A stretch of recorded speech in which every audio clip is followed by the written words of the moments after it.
여기에 와주셔서 감사합니다. 부정행위 이야기를 구독해주세요. 그러면 새로운 이야기를 놓치지 마세요.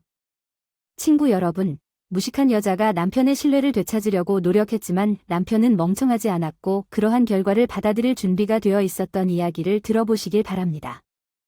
나는 변호사 사무실에 일찍 도착할 것이라고 생각했지만 변호사가 나타나서 우리가 회의실로 안내되었을 때 데이브와 그의 변호사는 이미 거기에 있었고 이로 인해 그가 대화하는 것을 볼 때 항상 나를 덮치는 질투심이 생겼습니다.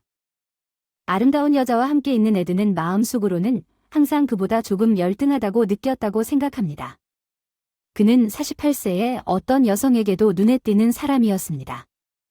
그는 20세보다 더 잘생겼고 근육질은 자신의 성공적인 사업을 소유하고 지역 상공회의소를 이끌었습니다. 오늘이 잘 안 되면 다시는 그의 크고 달래는 팔을 느낄 수 없을 것이라는 생각에 몸서리를 쳤다. 데이브는 내가 변호사를 따라 방으로 들어가는 동안 나를 간신히 쳐다봤다. 날씬하고 고전적으로 아름다운 변호사가 손을 내밀자 내 얼굴이 창백해졌다. 남편이 공식적으로 그를 위해 거기 있었다는 확신의 몸짓으로 손목 바로 위에서 남편의 왼팔을 꽉 쥐었습니다. 그녀는 단지 고객을 안심시키려고 했을 뿐이지만 저는 그것을 방해가 되지 않는 일을 치워서 당신을 고객으로 버릴 수 있다고 해석했습니다. 바지의 불룩한 부분 좀 보세요. 이런 일이 발생하면 그녀가 매우 기뻐할 것이라는 것을 오랜 경험을 통해 알고 있었습니다. 제 남편은 누구보다 재능이 뛰어나고 그것을 사용하는 방법도 알고 있었습니다. 데이브는 그녀를 돌아보며 밝고 친숙한 쾌활한 미소를 지었지만 그의 얼굴은 그는 나를 바라보며 중립적이었습니다. 나는 그의 발 앞에 내 자신을 던지고 비명을 지르고 싶었습니다. 그가 28년 결혼 생활에서 저지른 한 가지 심각한 실수를 용서해준다면 남은 생애 동안 그를 망치게 될 것입니다. 나에게 전혀 말을 걸지 않겠다는 데이브의 결정에 좌절하여 나는 이 회의에 참석할 수밖에 없었습니다. 내 변호사는 빨간 머리와 이야기를 나누기 시작했고 나는 데이브의 반대편 자리에 앉았습니다. 그는 내 큰 지갑에서 폴더를 꺼내 열어서 서류를 펼쳐놓았습니다. 내 앞에서 2페이지짜리 대본을 완성하고 고개를 들었더니 데이브가 나를 30년 동안 알고 희미하게 웃고 있는 것이 보였습니다. 그는 내가 중요한 모든 일을 미리 준비했다는 것을 알고 있었습니다. 그는 자기 앞에 있는 테이블 위에 있는 노트북을 작은 컴퓨터 한 쌍에 연결했습니다. 그리고 그 옆에 종이 한 장을 아무렇지도 않게 놓았고 그는 탁자 위에 손을 얹고 아주 예의 바른 얼굴로 나를 바라보았다. 전혀 무감각하다. 분노도 미움도 슬픔도 없이 나는 이 모임을 3일 동안 준비했고 내 마음을 알았다. 나는 데비드 브라운에 대한 나의 친밀한 지식을 사용하여 그의 심금을 끌어당겼습니다. 우리 모두는 우리가 왜 여기에 있는지 알고 있습니다. 피고인 주련 브라운 부인은 내 의뢰인 데비드 브라운이 최소한 그녀의 말을 들어준다면 이혼 청원서에 서명하기로 동의했습니다. 모두가 준비되면 1시간이면 이제 시작하자고 제안합니다. 그녀는 그녀 앞에 있는 테이블에 있는 작은 주방 타이머의 손잡이를 돌렸으며 방 안의 침묵을 강조하면서 큰 소리로 똑딱거리기 시작했습니다. 나는 데이브가 동의하지 않는 것에 짜증이 났습니다. 비공개 회의였지만 변호사가 참석해야 한다고 주장했습니다. 다음 45분 동안 내 영혼을 참아내려고 했습니다. 데이브가 내 부적절한 행동을 부분적으로 정당화하기 위해 뭔가를 했다는 것을 인정하도록 강요했습니다. 우리 둘만 참석하면 모두 꽤 어색합니다. 낯선 사람 앞에서는 굴욕적일수록 부정적인 면에 대해 고민할 이유가 없습니다. 선택의 여지가 없었습니다. 테이블 위에 있는 전혀 불필요한 메모를 훑어보고 손가락질을 했습니다. 친구 소니아는 오프닝 갬빗을 사용하여 남편에게 자신을 쫓아내지 말라고 말했습니다. 그가 그녀의 바람을 피우는 것을 잡았을 때 그들의 자존심이 손상되었다고 그녀는 수리부터 시작한다고 말했습니다. 나는 목을 가다듬었습니다. 오늘 만나기로 동의해 주셔서 감사합니다. 데이브 나는 처음부터 내가 한 일이 틀렸고 그것은 아니었다고 말하고 싶습니다. 당신의 실패와는 관련이 없지만 모든 것은 내가 자기중심적이고 이기적이라는 결론에 이르렀습니다. 이 결론에 도달하는데 며칠 동안 성찰이 필요했고 데이브가 내 정직함에 감사할 것이라는 것을 알았습니다. 그가 가져올 수도 있는 생각을 미묘하게 그의 머릿속에 집어넣기 전에 나는 모든 비난을 감수하고 있었습니다. 나는 데이브가 나를 온 마음을 다해 용서하고 싶어 한다고 굳게 믿었지만 그렇게 하려면 변명이 필요했습니다. 아이들은 집에 있었습니다. 가족 카드를 깰 수는 없습니다. 그러면 성공이 보장됩니다. 나는 그가 내 연설을 어떻게 받아들이는지 알아보기 위해 그의 얼굴을 보았고 똑딱거리는 방의 침묵 속에서 그의 반응에 깜짝 놀랐습니다. 데이브의 표정은 중립적이었습니다. 그는 심지어 나를 쳐다보지도 않았습니다. 그는 단순히 펜을 들고 그의 노트의 첫 번째 문장 옆에 확인 표시를 했습니다. 그것은 내 첫 단어와 거의 완전히 혼동되었습니다. 나는 분명히 그가 내가 말하길 기대했던 것을 정확하게 말했습니다. 나는 그 사람을 알고 30년 동안 알아온 것을 바탕으로 내 주장을 펼쳤을 뿐만 아니라 그 사람이 그 30년 동안 나를 돌아보며 보냈다는 사실을 잊어버렸습니다. 나는 충격을 받았다는 것을 인정하는 것이 부끄럽지 않습니다. 내가 데이브에게 말했듯이 대본을 계속 고수해야 합니다.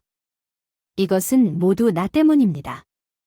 어리석은 이기적인 결정을 내렸기 때문에 교회위원회에서 일하면서 제이슨을 만났을 때 나는 아이들이 없고 조금 늙고 매력적이지 않고 쓸모없다는 느낌을 받았습니다. 정교하고 분명히 숙련된 유혹자 그는 교회 모임이 끝난 후 내 모든 문제를 듣고 있는 친구인 척하기 시작했을 때 어떤 버튼을 눌러야 할지 정확히 알고 있었습니다. 작년에는 당신이 자주 자리를 비웠지만 어느 날 우리는 바로 교회를 떠났습니다. 회의에서 제이슨은 우리가 카페에 가자고 제안했고 나는 어리석게도 모든 것이 무해해 보였고 그는 좋은 친구처럼 보였기 때문에 그가 여성의 보호를 받는데 능숙하다는 것을 깨닫지 못했습니다. 커피숍이 레스토랑으로 이어졌습니다. 그는 그의 아내가 그를 이해하지 못한다고 불평했습니다. 진부한 표현인 건 알지만 그때쯤 나는 그를 믿었습니다. 레스토랑은 점점 더 고급스러워졌고 그가 나에게 사준 선물은 점점 더 즐거워졌습니다. 오 데이브, 언제가 얼마나 좋은지 모르실 겁니다. 너보다 15살 어린 남자가 너한테 애쓰는데 넌 내가 자랑스러울 거야. 4개월 전에 그 사람이 나한테 같이 자자고 했고 내가 거절했거든. 그 이후로 그의 의도가 분명했을 때 그 사람을 만나기를 거부했어야 했다는 걸 알지만 그러다가 나는 그의 칭찬과 관심이 내 자존심과 자신감에 미치는 영향에 어느 정도 의존하게 되었습니다. 나는 침묵에 빠졌고 이전에 주머니에 있는 양파 조각의 문질은 손가락으로 눈을 비비며 훌쩍거렸습니다. 감히 다른 쪽 눈도 비비지 못해 눈물이 핑 돌 정도로 됐어야 했는데 그만뒀다. 또 시작하다 머뭇거리다가 오자기야 그 사람과 헤어지지 못한 게 너무 부끄러워서 그 사람이 날 식당에 데려가서 사줘서 $300의 그랜지 한 병을 샀지만 그 자신은 와인을 낭비하지 않고 거의 다 마셨습니다. 그것이 그가 원했던 것이라고 확신합니다. 그가 나를 집에 데려가겠다고 제안한 식당을 떠날 때 나는 너무 긴장해서 그를 저항하지 못했습니다. 한 번은 진입로에서 그가 몸을 굽혀 나에게 키스를 했을 때 어리석게도 동의했지만 나는 너무 취해서 그를 막을 수 없었습니다. 와인 2잔을 마신 후 내 기분이 어떤지 알다시피 그는 내 가슴을 문지르기 시작했습니다. 이 시점에서 내 논리는 완전히 깨졌고 나는 같은 이유로 그를 차도 밖으로 옮겨야 이웃들이 우리를 볼 수 없을 것이라고 생각했던 것을 기억하세요. 차고 문을 열고 그를 실내에 주차하도록 강요했습니다. 한동안 머무르고 다음날 아침 진입로에서 이상한 차를 이웃 사람들이 보는 것을 원하지 않았지만 그것은 모두 내 입장에서 계산된 위험이었습니다. 나는 일반적으로 남성에 대해 충분히 알고 있었기 때문에 오만한 것이 큰 타격이라는 것을 알 수 있었습니다. 남자의 자존심에 나는 데이브가 2명의 변호사를 제외하고는 다른 사람이 그것에 대해 잘 알지 못하도록 하기를 바랐습니다. 제이슨은 차고 문이 닫힐 때 차에서 내려 내가 이미 가장 많이 마셨다고 말하면서 나에게 다시 키스하기 시작했습니다. 그랜지 한 병을 따고 잘 익은 그는 내 열쇠를 잡고 나를 안으로 데려갔습니다. 나는 그를 여분의 침실 중 하나로 데려갔고 나는 죽는 날까지 이 일을 부끄러워할 것입니다. 나는 그가 원하는 것은 무엇이든 나에게 하도록 허락했습니다. 정말 미안해요. 데이브에게 유일한 은혜는 제이슨이 온 후에 그에게 콘돔을 씌울 수 있을 정도로 침착했다는 것입니다. 우리 둘 다 잠든 것 같아요. 나는 술에 취해 있었고 그 사람은 4시 이후에 피곤했나 봐요. 또는 오문원 체이스 내가 일어났을 때 술에 취해 우울하지 않았다면 나는 그것을 하지 않았을 것이라고 확신하고 분명히 그를 즉시 연석으로 쫓아냈을 것입니다. 대신 당신이 들어갔다고 말했습니다. 당신이 방에 들어가서 켰을 때 내 생에 이토록 부끄러웠던 빛, 내 얼굴의 고통스러운 표정이 날 죽게 만들었어. 한 번의 실수로 너와 우리에게 얼마나 많은 피해를 입혔는지 깨달았고 한쪽 눈에는 아직도 눈물이 흐르고 애원하는 시선을 내 눈으로 돌렸어. 평생을 함께 보낸 남편은 펼쳐진 책처럼 그의 표정을 읽을 수 있고 내 요청이 어떻게 이루어지지 않았는지 판단할 수 있다는 것을 알았습니다. 그의 표정은 중립적이었습니다. 사실 그는 나를 이상하게 보지도 않았지만 만지작거리고 있었습니다. 그 사람 앞에 있는 빌어먹을 노트북이 화면에 있는 링크를 클릭할 때까지 그 사람이 메모를 쓰고 있는 줄 알았는데 스피커에서 목소리가 나왔어요. 내 목소리가 나에게 키스하지 마세요. 맥주 잔이군요. 당신은 어때요? 흰색 오디오 클립이 멈추고 방은 천둥 같은 침묵에 빠졌습니다. 그래서 내 머릿속에 으르렁거리는 소리가 다른 모든 것을 압도했습니다.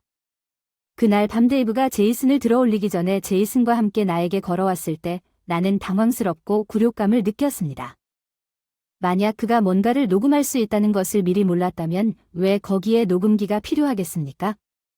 나는 뒤를 돌아보는 내 노트의 비밀스러운 션들을 보았다. 나는 어리석게도 내가 준비한 대본에 뛰어들었다. 익사하는 사람이 잔해에 달라붙는 것처럼 그에게 매달렸다. 단 한 번 그런 일이 다시는 일어나지 않을 것입니다. 그런 일은 제발 나를 믿어주세요. 나는 그저 그랬을 뿐이었습니다. 그에게 저항할 만큼 강하지는 않지만 통제할 수 없을 정도로 그에게 콘돔을 사용하도록 강요하거나 그가 나를 우리 침대에 데려가도록 놔두지 않을 만큼 그는 원했지만 아무리 취했어도 절대 그렇게 하지 않을 것입니다. 우리는 매건의 예전 방에 있었습니다. 그렇지 않던 데이브는 나를 슬프게 바라보기만 했고 그의 슬픈 얼굴이나 그의 무표정한 얼굴이 더 나쁜지 몰랐습니다.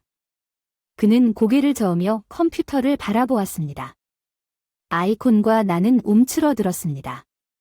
당신이 욕망으로 가득 차 내 앞에 누워있는 모습을 보고 싶습니다. 매우 뜨거우며 완료되면 다시 2번 클릭하고 제이슨의 목소리는 언제 다시 당신의 아무것도 모르는 남편의 침대에서 섹스를 할 수 있을까요? 정말 멋졌습니다. 데이브가 클릭하고 영상을 끝낸 다음 그냥 조용히 나를 비난하며 바라보았습니다. 내가 말한 모든 것은 데이브가 아니라 물 밖으로 던져진 것이었지만 내 말로는 콘돔은 C가 아닌 일회성 술 취한 실수였습니다. 그 사람의 침대는 단 30단어 만에 모든 것이 거짓말로 드러났다. 서툴지만 말문이 막혔다. 나는 단서를 찾기 위해 데이브를 쳐다보았다. 그의 중립적 시선은 여전히 내 곁눈질로 아무것도 주지 않았다. 변호사가 그녀의 시계를 흘끗 보니 나는 시끄럽게 똑딱거리는 타이머에 집중할 수밖에 없었고 결혼 생활을 다시 시작하기 위해 내가 투자한 60분이 빨리 지나가고 있다는 것을 깨달았고 나는 엄청나게 형편없다는 것을 인정해야 했다. 데이브가 처음이라는 거짓말을 해서 미안해. 내 말은 내가 이미 겪었던 것보다 더 많은 상처를 주고 싶지 않았기 때문이야. 만약 내가 이것이 단지 일회적인 일이라는 것을 당신에게 확신시킬 수 있다면 그리고 정확히는 내가 당신이 그렇게 기분 상하지 않을 것이라고 말한 이유는 내가 6개월 넘게 제이슨과 일주일에 몇 번씩 데이트했다는 사실을 이제 인정해야 한다는 것입니다. 문제는 데이브가 그 밤에 녹음된 대화를 통해 알고 있었던 것이 무엇인지 몰랐다는 것입니다. 그는 제이슨에게 걸어 들어왔고 나는 첫날 밤도 아니고 유일한 밤도 아니었지만 그가 내가 보통 제이슨과 하던 곳에 녹음기를 숨겼다는 사실은 그가 적어도 한 번 더 의심스러웠다는 것을 암시했습니다. 나는 단지 몰랐을 뿐입니다. 하지만 내가 한 번 더 거짓말을 하다 걸리면 모든 것이 끝날 것이라는 걸 알았습니다. 줄리아나 할머니, 이제 막연한 태도를 취해야 할 때입니다. 세부 사항을 피하고 사실을 고수해야 합니다. 진실은 제이슨이 나를 유혹했고 그가 부드러워지는데 시간이 좀 걸렸다는 것입니다. 나이든 여성을 위한 자리이며 내 또래 여성이 어린 시절 거의 남자에게 쫓기면서 엄청난 자존심을 얻는 것이 사실입니다. 나는 반격할 만큼 강하지 않았습니다. 나는 인정합니다. 나는 약했습니다. 나는 그에게 말하려고 생각했습니다. 마스터 침대를 한 번밖에 사용하지 않았고 그게 처음이었습니다. 그것은 거짓말이었지만 나를 훨씬 더 좋게 보이게 해줄 것이었지만 데이브가 내 혼외 정사에 대해 얼마나 오랫동안 알고 있었는지 전혀 몰랐다는 사실이 계속 생각났습니다. 나는 이 스탠드에 대해 침묵하기로 결정했지만 모든 문제에 대해 침묵할 수는 없습니다. 나는 무엇을 해야 할지 모르고 이 재앙적인 상황을 바꿀 시간이 거의 없었습니다. 나는 노출된 후 처음 몇 가지 사항을 버리고 내 노트를 보았습니다. 내가 대문자로 강조한 몇 단어에 집중했지만 나는 당신을 사랑하고 존경하는 것을 멈추지 않았습니다. 데이브, 나는 당신에게 항상 그랬던 것보다 덜 사랑을 준 적이 없습니다. 제이슨은 단지 내 삶에 당신에게서 아무것도 빼앗지 않는 추가 차원이었습니다. 내가 침묵했을 때 데이브는 노트북 화면을 다시 바라보며 눈살을 찌푸렸고 무언가를 찾는데 어려움을 겪는 것 같았고 잠시 동안 그의 표정은 중립에서 혼란스러운 표정으로 바뀌었지만 녹음된 내용을 들으며 다시 긴장을 풀었습니다. 그가 이전에 만든 사운드 트랙이 계속되는 것을 깨달았습니다. 그의 눈살을 찌푸리는 것은 그가 이미 열려있는 파일 중 하나라는 것을 깨닫기 전에 화면에서 아이콘을 찾고 있다는 것을 의미했습니다. 그가 이것을 이해하지 못하면 더 나을 것입니다. 그는 분명히 처음부터 다시 시작했습니다. 비디오의 시작 부분에서 나는 결혼 침대에서 나에 대한 제이슨의 질문을 다시 들었습니다. 처음으로 다시 한번 움츠러 들었을 때와 마찬가지로 내 자신의 말이 나를 비난했습니다. 나는 이미 데이브가 마지막으로 샤워에서 나왔을 때 이후로는 다시는 그런 일이 없다고 말했습니다.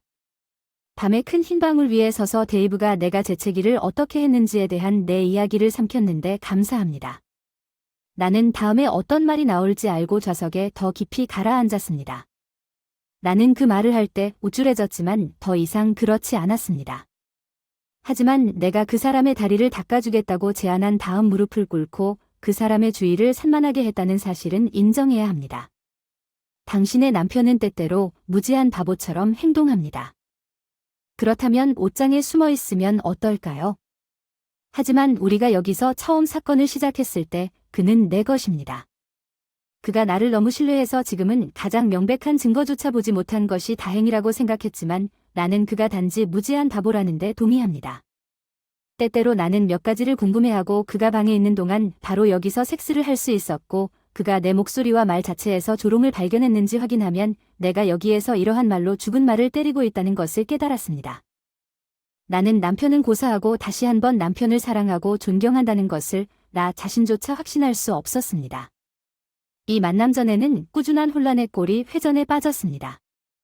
나는 데이브를 사랑하고 존경한다고 스스로 확신했지만 내가 한 일과 말을 한 후에는 그게 어떻게 가능해 가파르게 내관에 마지막 못을 박은 후 똑딱이는 긴장된 침묵 속에서 데이브가 나를 돌아보았어. 데이브가 그녀에게 단순한 고객 이상이라는 의심이 생기면 몸서리쳤습니다.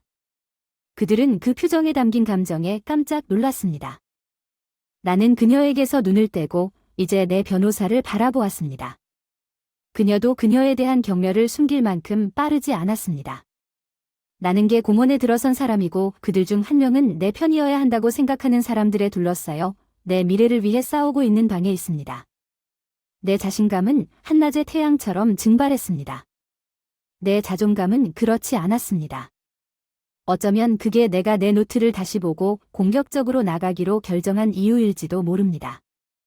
당신은 지난 6개월 동안 당신이 나에게 점점 더 관심을 기울이지 않고 내가 도시를 나가는 것을 당연하게 여기고 있다는 것을 데이브에게 인정해야 합니다.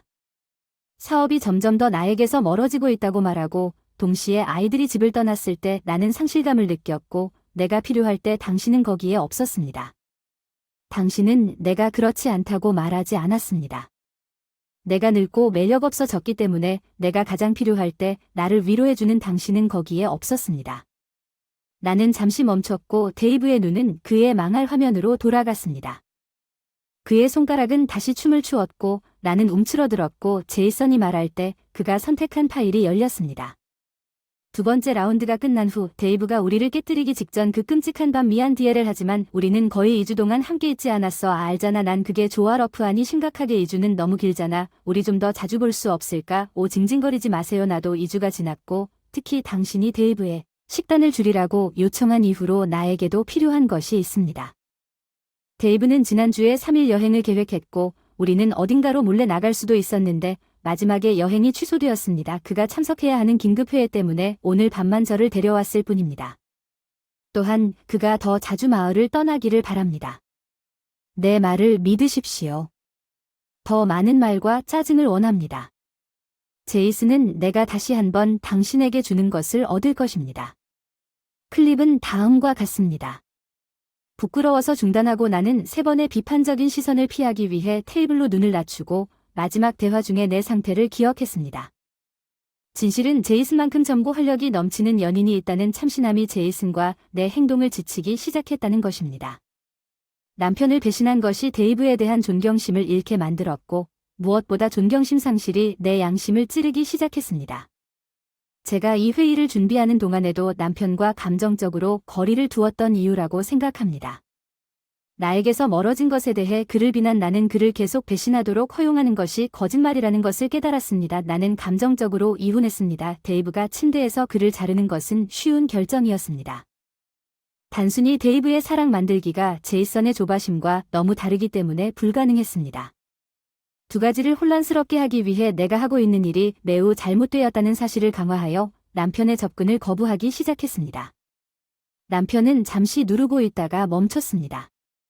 몇 달 전에 내 관심을 끌기 위해 비명을 질렀어야 했다는 것을 갑자기 깨달았습니다. 데이브 갑자기 그와 동시에 성생활을 포기했습니다. 그는 더 오랜 시간 일하고 더 자주 외출했습니다. 그 사람도 감정적으로 나에게서 멀어지고 있다고 생각했습니다. 이제 누가 누구와 거리를 두는지 완전히 혼란스러워서 눈을 감았습니다. 그리고 뭔가 딸깍거리는 소리가 났습니다. 데이브는 오랫동안 알고 있었음에 틀림없어 그래서 그는 매건의 방에 녹음기를 숨겨야 한다는 것을 알았습니다. 젠장, 이 회의에 대한 나의 모든 접근 방식은 내 범죄를 최소화하는 것이었습니다. 데이브의 부상당한 자존심은 내 삶과 미래를 되찾기 위해 험벨 파이를 모두 먹습니다. 나는 너무나 절실히 원했고 최근 부상당한 황소를 치고 있다고 생각했지만 그가 발견하기 최소 2주 전에 알고 있었다는 것이 옳았다면 그는 내가 생각했던 것보다 훨씬 더 교활했고 나는 그이에게 전화하는데 시간을 낭비하고 있었습니다. 감정서 무엇을 해야 할지 전혀 몰랐습니다. 즉흥적으로 할 때보다 계획할 때 훨씬 더 좋습니다. 따라서 2페이지의 메모가 있지만 뭔가 해야 했습니다. 시간이 촉박하고 시계가 똑딱거리면서 이것을 확인했습니다. 필사적으로 나는 메모를 하고 희망을 찾기 시작했습니다. 머리가 쿵쾅쿵쾅 뛰면서 매우 느린 과정의 단어가 튀어나오지 않았다는 말을 흡수하게 되었고 데이브가 내가 떠나는 것을 알았다면 게임이 너무 많이 바뀌었기 때문에 녹음이 빨간 머리라는 것을 깨달았습니다. 한동안 그의 마음 상태는 어땠습니까? 그는 물론 내 배신의 기분이 상했지만 무엇보다도 그는 내 동기에 대해 걱정했습니다. 나는 그의 사랑의 양과 질에 만족하지 않았습니까? 나는 그가 지루하다고 생각하고 내 변태를 탐구했습니다. 내가 제이슨을 사랑했던 걸까? 정말로 그와 함께 도망칠 수 있었을까? 두려움과 의심을 바로잡을 수 있었을까? 제이슨과 내가 그 운명적인 밤에 대해 또 무슨 이야기를 했는지 기억할 수만 있다면 또 거짓말을 해야 할지 궁금해하는 저 무표정한 눈을 들여다볼 위험이 있다. 이것이 데비드가 녹음한 유일한 밤이었다고 확신할 수만 있다면 물론 시퀀스는 설치 레코더가 저항하는지 의심해야 했습니다. 그는 오랫동안 이것을 확신할 수 없었습니다. 그는 단지 좋은 배우가 아니었을 뿐입니다. 나는 필사적으로 그에게 확신을 주고 싶었습니다. 사실 나는 여전히 그를 사랑하고 존경했습니다. 그가 나를 버리지 않기를 바라는 간절한 소망은 이것이 매우 편안한 생활 방식을 잃는 것에 대한 두려움을 훨씬 넘어서는 것임을 입증했습니다.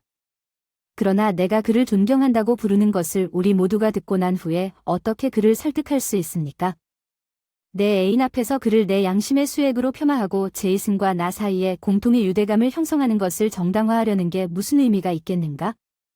나를 속인 야생마는 그가 여전히 나를 사랑한다는 결론을 이끌어내지 못했을 것입니다. 그래서 내가 그를 사랑하고 존경한다고 그를 설득하는 데는 내가 즉시 이혼에 서명했다고 주장하지 않도록 그를 설득하여 한 번 시간이 걸릴 것입니다. 서류를 제출했지만 그 빌어먹을 타이머가 얼마나 오랫동안 그 사람에게 이 한 가지를 확신시키려고 계속 작동합니까? 다음 몇 문장이 점수를 많이 얻을 것이라는 것이 확실했습니다. 나는 용기를 내어 테이블 건너편에 있는 데이브를 바라보았습니다. 데이브에 대한 내 사랑과 존경심을 잃었지만 나는 결코 그런 적이 없다고 확신합니다. 나는 당신과 우리의 삶을 함께 사랑했습니다. 당신과 함께 내 하루를 끝내고 싶습니다. 당신 없이는 삶이 어떤 것인지 보고 당신이 잡았을 때 느꼈던 수치심을 기억합니다. 나는 평생 동안 내 자신을 통제할 것입니다. 제이슨은 방해꾼이었다는 것을 확신할 수 있습니다. 나는 그를 사랑하지 않았고 물론 그와 도망칠 생각도 전혀 없었습니다. 예, 특히 그의 제안에 대한 반응은 매우 잘못되었습니다. 당신을 덜 사랑하기 위해 특히 내가 그에게 당신이 감당할 수 없을 만큼 과잉을 주고 있다는 것을 스스로 확신한 후에는 그 일을 왜 겪었는지 정말 모르겠습니다. 그는 침대에서 당신보다 더 체력이 없었습니다. 그의 나이와 그는 훨씬 덜 경험이 많고 세심함이 없었습니다. 나는 정욕과 이기심에 의해서만 동기를 부여받았습니다. 그렇습니다. 내 몸이 섹스에 대한 관심을 잃기 전에 지쳐서 기분이 좋았지만 완전히 감정이 없었습니다. 지난 몇 년 동안 당신을 부인해왔는데 죽음이 가까워진 사람들에게는 시간이 느려진다고 합니다. 결혼 생활의 파탄은 똑같았나 봐요. 왜냐하면 저는 보통 속도로 갔는데 또 다른 사람들은 슬로우 모션으로 봤거든요. 제 변호사는 제 왼쪽에 앉아 있었어요. 그녀의 펜을 테이블 위에 던지고 완전히 혐오스러운 표정으로 나에게로 향했습니다. 그녀의 얼굴을 교차시켜 지금은 내 편이 되어달라고 누군가에게 돈을 지불할 수도 없다는 것을 증명했습니다. 데이브의 변호사는 노트북 화면을 더 잘 보기 위해 옆으로 몸을 기울였습니다. 그러다가 나는 데이브가 내가 생각했던 것처럼 사운드 파일을 재생하지 않는다는 것을 깨달았지만 비디오 클립으로 인해 상황이 더욱 악화되었습니다. 변호사는 신체적 지지의 표시로 남편의 손을 다시 잡았습니다. 데이브가 시도했다면 더 이상 상처를 받을 수 없었을 것입니다. 나를 바라보고 있는 게 아니라 앞에 있는 화면에서 그의 중립적인 표정은 사라졌지만 등을 대고 있어야 할 남자가 자신을 배신하고 있다는 사실을 알았을 때 그가 느꼈을 참담함을 단 1초도 볼 수 없었던 나는 보았다. 나에게 가장 가까운 눈에서 티어 한 마리가 어떻게 굴러나왔는지, 그가 어떻게 고통을 받았는지 아니면 화면을 보면서 자신을 단련시켰는지 내 마음의 마지막 남은 부분이 지금은 관련 없는 몇 가지 사실을 기록했습니다. 기록은 충돌이 발생하기 최소 3주 전에 이루어졌습니다. 그건 데이브가 패턴을 볼 만큼 오랫동안 내가 그를 배신하는 것을 지켜봤다는 뜻입니다. 스피커가 연주되는 동안 우리는 모두 침묵했습니다. 당시에는 너무 더웠지만 지금은 더러워지고 엉성하고 맛도 없는 텅 빈 것처럼 보였습니다. 변호사는 내 앞에 이혼 서류를 내놓았고 남편 데이브가 나에게서 발견한 사악한 행동에 맞서기 위해 내가 할 수 있는 말이나 할 수 있는 말이 아무것도 없었습니다. 그리고 그는 매우 쉽게 내 모든 합리화를 최소화하고 한심한화해 시도를 파괴했습니다. 오케스트라 지휘자로서 데이브는 오늘 아무 말도 하지 않았습니다. 그는 단순히 자신의 기술과 재능을 사용하여 다음 오케스트라의 어느 부분에서 연주하고 싶은지 표시했습니다. 데이브는 아무 말도 하지 않고 나를 처형했습니다. 내가 직접 쓴 발판은 눈가리개를 씌웠고 올가미를 던졌다 레버를 걷어차웠다. 데이브는 방금 발판을 만들고 떠났다. 나는 그가 마지막 클립을 주저없이 켜자마자 기회가 없다는 것을 깨달았고 그는 보지 않고도 내가 무엇을 하는지 정확히 알았다. 내가 그 사람을 30년 동안 관찰한 후 그에 대한 친밀한 지식을 바탕으로 내 주장을 내놓았을 때 그 사람도 나를 꿰뚫는 영리한 눈으로 나를 돌아보면서 같은 시간 동안 나를 바라보고 있다는 사실을 잊었다는 것을 말하려고 했습니다. 그리고 굴욕은 참을 수 없었고 결국 나를 도망치게 만들었습니다. 탈출은 적어도 데이브가 합의의 일부인 퇴거 통지를 받고 내가 결코 알지 않기를 바라는 아이들에게 탈출하기 전까지는 여전히 내 집이었던 집으로 돌아가는 것이 필요했습니다. 그리고 계속해서 무조건 나를 사랑할 것입니다. 구원에 이르는 유일한 길은 내 인생의 대부분을 잃은 영수증을 통해서였습니다. 나는 두 계약서에 서명한 펜을 집어 유려 한 동작으로 던졌습니다. 나는 데이브의 사업이 더 이상 가치가 없다는 것에 놀랐습니다. 하지만 그게 내 변호사의 평가 결과였고 물론 데이브는 이 시간까지 대부분을 숨길 충분한 시간을 가졌습니다.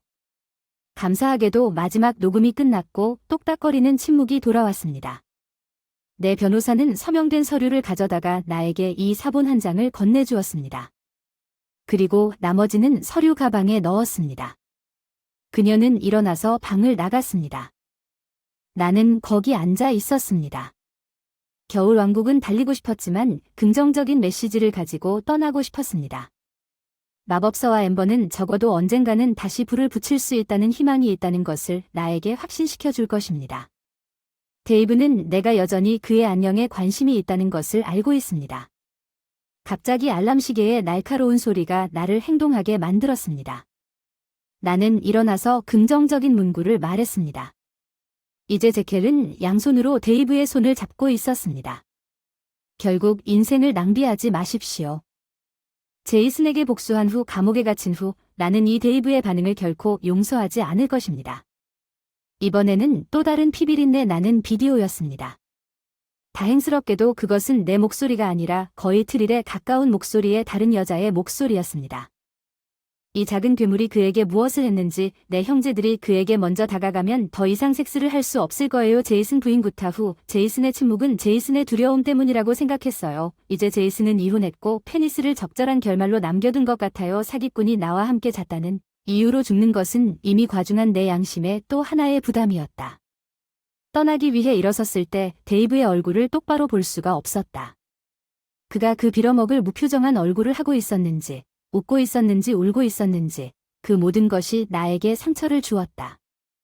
내가 망각에 빠져드는 동안 내 딸 메건이 나를 방문하러 올지도 모르고 그녀가 없으면 내 아들 조엘이 방금 내 뒤에서 목소리가 들리자 문을 밀기 시작했다. 또 다른 빌어먹을 음반이었어. 분명히 흥분한 젊은 남자 목소리가 말했어. 사기꾼이었어. 아빠 아주 친숙한 여자 목소리가 끼어들었어. 오늘은 나 혼자 술을 마실 것 같은데 그런 상황에서는 어떻게 하시겠습니까?